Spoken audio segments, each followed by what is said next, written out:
विशाखा के दादा साकेत नगरी में बस गए, जिसे आज हम लोग अयोध्या कहते हैं। वो उस जमाने बौद्ध कालीन क्या थी? साकेत नगरी थी। साकेत नगरी थी।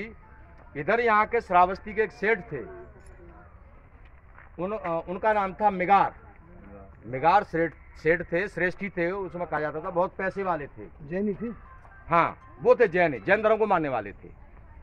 उनका बेटा था पुण्यवर्धन, जो शादी योग्य हो गया था।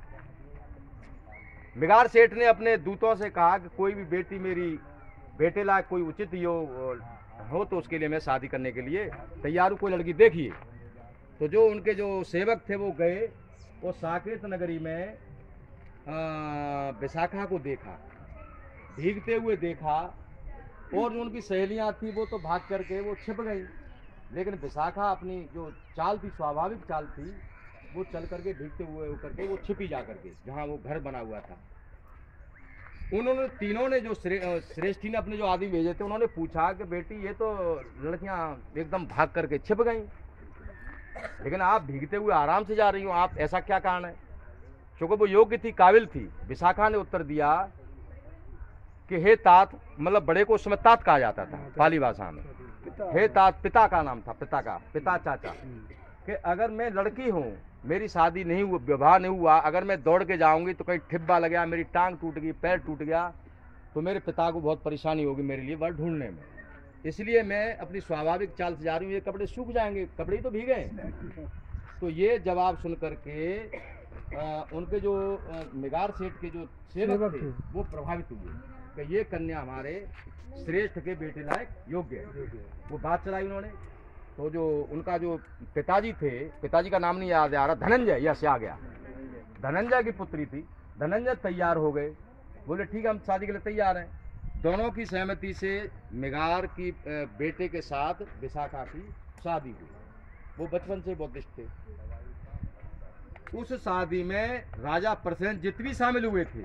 आप लगाइए 1-1.5 महीने तक वो बारात ठहरी थी, और श्रेष्ठी ने अपनी बेटी के लिए पूरी व्यवस्था की थी। जो हम पाली त्रिपिटक में पढ़ते हैं तो कई गाड़ियां, छकड़े भर भर के सोने चांदी की मोहरें में अपनी बेटी को उन्होंने विदा किया था। और पिता ने अपनी बेटी को 7 उपदेश दिए थे। उनमें ये कहा था कि बेटे, जो आपने पढ़े होंगे, बुद्धान धम्मा बाबा साहब की लिखी, उसमें लिखे हुए हैं कि घर की आग को बाहर मत ले जाना। यानी इसका मतलब ये था कि घर का झगड़ा है उसे बाहर मत बताना, बाहर की आग को अंदर मत लाना। जो बाहर के झगड़े झंझट बाहर ही छोड़ाना, गेट से अंदर मत लाना, नहीं विद्रोह हो जाए घर में। सुखपूर्वक नींद सोना, इसका अर्थ ये था कि अपने माता पिता, सास ससुर, उनको पति को खाना खिलाने के बाद आराम से बैठे खाना, नहीं तो आपसे कहेंगे पानी लिया, मेरे सब्जी ला। तो ये सुखपूर्वक खाना खाना, सुखपूर्वक शयन करना यानी सोना, सभी को लिटा करके सभी को बिस्तर देने के बाद। ये इस तरीका से 7 चीजें उन्होंने बताई। आराम से बैठना, उस जगह पर बैठना जहाँ पर कोई निकलने वाले न हो। आप ऐसी जगह बैठेंगे जहाँ से आपके पुरुष, दादा, ससुर वगैरह निकल रहे तो आपको दिक्कत होगी। इस तरीका से 7 उपदेश दिए। तो वो विद्वान थी। विशाखा आई, ससुर एक दिन खाना खा रहे थे, यहाँ बौद्ध भिक्षुओं का जमावाड़ा था। बौद्ध भिक्षु एक जा रहे थे भिक्षाटन करने के लिए। हमारे बौद्ध भिक्षु उस समय खड़े हो जाते थे भिक्षा पात्र लेकर के, कुछ समय इंतजार करते थे, और उन्होंने देख लिया, चूंकि सुबह दरवाजे खुले रखे जाते थे बौद्ध कालीन संस्कृति में कि भिक्षु भिक्षाटन के लिए आएंगे। तो विशाखा ने देखा कि हमारे ससुर खाना खा रहे हैं, और उन्होंने भिक्षु को देख करके अनदेखा कर दिया। तो विशाखा ने व्यंग रूप में उनको अपने ससुर को समझाने के लिए कहा कि हे भंते, आप आगे घर कोई देख लें, मेरे ससुर तो बासी भोजन कर रहे हैं, ये कहा। इससे पहले एक घटना और घटी। मिगार सेठी ने कुछ जैनी जो थे वो बुलाए थे, क्योंकि जैन धर्म को मानने वाला था। वो सब दिगंबर थे। जैन धर्म में 2 शाखाएं, दिगंबर और श्वेतांबर। श्वेतांबर वस्त्र पहनते, दिगंबर नंगे रहते, नग्न रहते। तो वो दिगंबर बुलाए थे। सेठ ने वो अपनी पुत्र वधू को बुलाया कि आशीर्वाद देने के लिए आप आ जा बहू। तो जब देखा कि सब नंगे बैठे तो वो चली गई, वापस नहीं आई और आने से मना कर दिया। सेठ नाराज हुए, बोले मैं इनके सामने क्यों आऊँ, ये लज्जा इनकी ढकी नहीं हुई है। मैं बौद्ध धर्म को मानने वाली, हमारे जो भंते हैं वो पूरा वस्त्र पहनते हैं, अंग ढके रहते हैं। इस बात की बुरी लगी। दूसरी बात ये घटना होगी, बासी भोजन कर रहे हैं। उसने पंचायत बुला ली, सभी लोग बुलाए, वो लोग भी बुलाए जो वहाँ किए थे, वचन दे करके विदा किया गया था, साकेत नगरी में, वो भी 5 पंच बुलाए गए। पंचायत हुई कि इसने मेरा अपमान किया है, बात रखी गई। उस सेठ ने अपनी बात बताई। फिर विशाखा को बुलाया गया।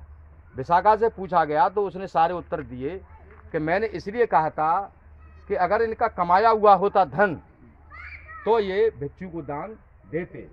इन पर जो धन है इनके बाप दादे का, बाबा के परदादा का है, उनको खा रहे हैं बैठे हुए, बासी भोजन था ये। तो वो जो है जो पंच थे वो इस बात से सहमत हुए। वहां की वो घटना और बताइए कि आपने इनको बुलाया था, वो भिक्षुओं से जो वो आए थे, परिव्राजक आए थे, जैन ऋषि आए थे, आप अंदर चली गई थी कि वो नग्न थे, नंगे थे, नग्न अवस्था में। क्या कोई धर्म ऐसा कहता है उनके सामने बुलाया जाए? तो इस बात से वो सहमत हुए कि यहाँ हमारी बेटी की गलती कहाँ है। फिर उन्होंने बताया वो अपनी 7 जो कहानियाँ थी जो पिता ने बताई थी कि अंदर की आग, वो सारी कहानी उसने वहाँ पंचायत में रखी। श्रेष्ठ जो श्रेष्ठी था मेगार, वो शर्मिंदा हुआ। उन्होंने कहा ठीक है मैं तेरी बात मानता हूँ, और पंचायत ने उसको दोषी घोषित नहीं किया, विशाखा को दोष मुक्त कर दिया। उसके बाद कहा कि भाई ठीक है, उसने समझाया अपने ससुर को कि आप भगवान बुद्ध का प्रवचन तो सुन लें। कहा ठीक है मैं तैयार तो हो गया। बोले कि मैं कनात लगा लूंगा, बीच में कपड़ा लगा लूंगा, मैं पीछे बैठ करके सुनूंगा, चूंकि वो भी मूडी था ससुर। तो बोले ठीक है बुलाओ। तो विशाखा ने भगवान बुद्ध को आमंत्रित किया, भिक्षु संघ के साथ वो आए, भोजन किया, और भोजन के बाद वो भगवान बुद्ध ने उपदेश दिया धम्म का। तो वो श्रेष्ठी था।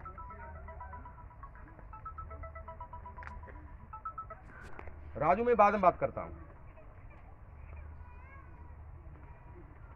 भगवान बुद्ध के उपदेश सुन करके मेगार सेठ कनात हटा करके भगवान बुद्ध के चरणों में गिर जाता है। जब प्रवचन धम्म की जो असली बातें थी जब उसने सुनी तो बहुत प्रभावित हुआ, और उसके बाद ये घोषित किया कि मेरी पुत्र वधू नहीं है, ये एक तरीका से मेरी गुरु है, माता है, माता के रूप में है, मेगार माता। तब पाली त्रिपिटक में विशाखा के लिए शब्द आता है मेगार माता विशाखा। वो इतनी मतलब उपासक थी, श्रद्धावान थी कि उसने अपना जो 9 लाख का हार था, वो वैसे करोड़ का मिलता है, 9 करोड़ का हार बेच करके पूर्वाराम विहार बनवाया था, जिसमें भगवान बुद्ध ने जो 25 में से 6 माह किए थे उस पूर्वाराम विहार में वर्षावास किए थे, और 19 जहाँ खड़े हुए पवित्र भूमि पे, ये हमारे लिए बहुत ही पवित्र भूमि है, 19 बुद्ध विहार वो वर्षावास यहाँ किए थे। ये विशाखा की कहानी।